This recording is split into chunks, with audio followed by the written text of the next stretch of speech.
We're going to talk about the workforce, hiring practices, and some of the other issues that are surrounding that. Sam Caucci's with us, CEO, founder of One Huddle. You'll find him at Sam Caucci, CAUCCI. Sam, welcome. Thanks for being on POTUS today.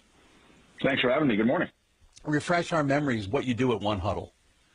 Sure. One Huddle, Tim, we're a technology platform. We turn workforce training, education into mobile-first skill games because isn't it better to learn by playing a game than watching a video or sitting in a classroom? So it's all game-based learning. And as a result of that, you figure what? You get a better sense of what people's qualifications are, what they're able to do, what not to do, what they're interested in. How does that work? Sure, yeah. No, today's workers today are on the go. The days of being able to put employees in a room for training or assuming that training, that one-and-done onboarding is enough, are gone. And as we see with AI and automation, the rate at which work is shifting is rapid. The skills that make up a job are changing. So at One Huddle, we said two things. We got to meet workers where they are. So the product was built to be mobile first. And number two, it's got to be something they want to do and they engage with continuously. And a game is a major unlock because it generally creates an environment where a worker or a player doesn't just play what is required of them. They explore games that aren't. So from a workforce point of view, we sit on a lot of really cool data around not just the bartender who's doing bartender training, but the bartender who's playing and exploring games on other skill pathways because they have interest. So games unlock this discretionary effort that can give an organization really powerful talent signals to make better not just training decisions, but they can make better selection decisions because you might have somebody within your workforce that's ready to go and wants to lateral to another job, and you would have never known it because that training manual doesn't talk back to the manager and tell you what someone's interested in.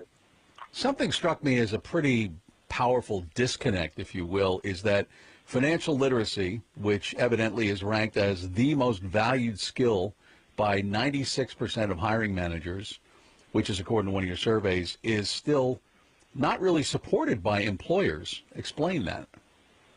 Sure. Yeah, Tim, today, one of the things we look at on One Huddle every day is we look at the mix of games that are voluntarily explored by workers, and we look at what games are being created by brands on our platform. And we see the research reports and surveys and studies that come out all the time talking to employers, and they say things like financial literacy is important, communication skills are important, and our data just doesn't back up that those are areas that companies are interested in investing in. Financial literacy-related training games and courses on our platform sit in the bottom 10% of games that are created. They are played very often by workers, but from an organizational investment perspective, companies don't spend a lot of time investing in those things. And I think that signals that companies are, more willing to buy skills than build skills.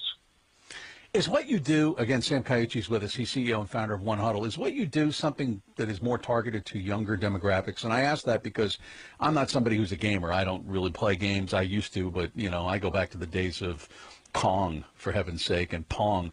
But I wonder if, somebody who's an older person in the workplace would still find it easy to get into this gaming approach to getting a job. No doubt about it. The average millennial and Gen Z worker, research shows, will have played over 10,000 hours on a game platform before 21. I mean, there's no doubt that the Gen Z, millennial, and Gen X demographic grew up engaged in games and playing games. That's also, over 2/3 of our workforce. No, but I would also say that, we have some of our best engaged users on our platform are workers who are not a millennial or a Gen Z worker. And because a game, at the end of the day, whether you play Kong or you play Pac-Man like I did growing up, there's gamification surrounding us all day long, whether it's loyalty points at your coffee shop or it's reward points on your credit card. And so the power of play through a game is something that we all can relate to. We have one player on our platform. He's a gentleman in a hospitality brand. He's played 144 weeks straight, 34,000 games. Tim, this gentleman is our, again, top 5 player in the world. And, he's right there in his 60s. And when I walk in and talk to him about why he plays and why he skills up, he says that he does it because he needs to show the younger bucks, what it's all about. So, I think that's pretty cool to see, too. I think that games cross all generations, all demographics. I always try to focus on showing up the whippersnappers myself. Sam, I did want to ask you, there was an interesting moment yesterday in the White House, and let's listen to the president. He was talking about getting a deal done with Harvard University. This is because they have obviously been threatened with losing a lot of their federal funding. But the president said, hey, we're going to do something with them, and we're close to a deal. Well, we're in the process of getting very close, and Linda's finishing up the final details, and they'd be paying about $500 million, and they'll be operating trade schools. They're going to be teaching people how to do AI and lots of other things. Linda McMahon, by the way, the Secretary of Education. So I'm not sure if he hasn't really fleshed this out, Sam, but I'm kind of curious about your thought, just as this is a general idea. Sure. I mean, again, I don't know if the end justifies the means, but I think it's a great signal if a institution like Harvard comes forward and says that we're going to skill workers for the work of tomorrow. I kind of thought, Tim, that's what they should have been doing anyway all along. Young people spend a lot of money and to go to college, to get a certificate, to get an education. They're not getting an education for, the work of yesterday. They're trying to get a job that prepares them for tomorrow. I think the half-life of skills is getting shorter and shorter and shrinking because of the way AI and automation impacts work. I do believe that this is not just a university problem or opportunity. Universities should be preparing workers for the work that our economy is demanding and what employers are looking for. Trade schools are critical. A government shutdown, Tim, doesn't help workforce development programs across this country today. I sit as the chair of the tech task force for the city of Newark.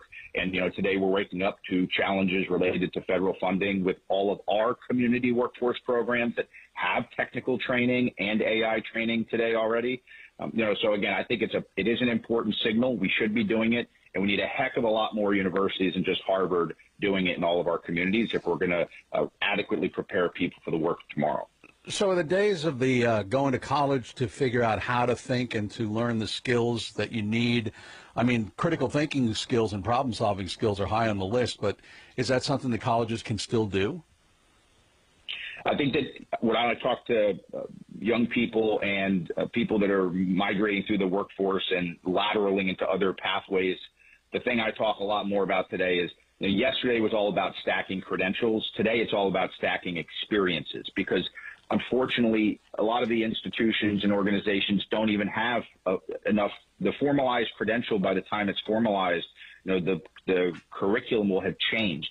So it's really important today that anybody at all corners of the workforce, we know Americans are working longer and longer, that they focus on not just simply a college degree is not enough anymore, AA is not enough anymore, multiple certifications on LinkedIn are not enough anymore. What is and what will be valuable for workers is if they stack experience, build strong network relationships within their communities in order to make sure that, again, workers today are going to have to be agile, lifelong learners like never before.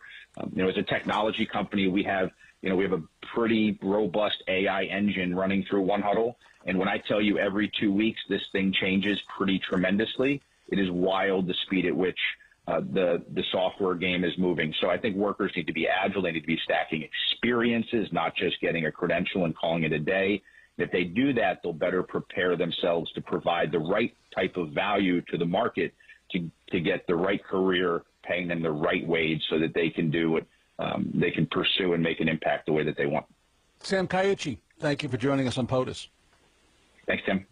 Sam Caucci, founder, CEO of One Huddle. You'll find him at Sam, Caucci.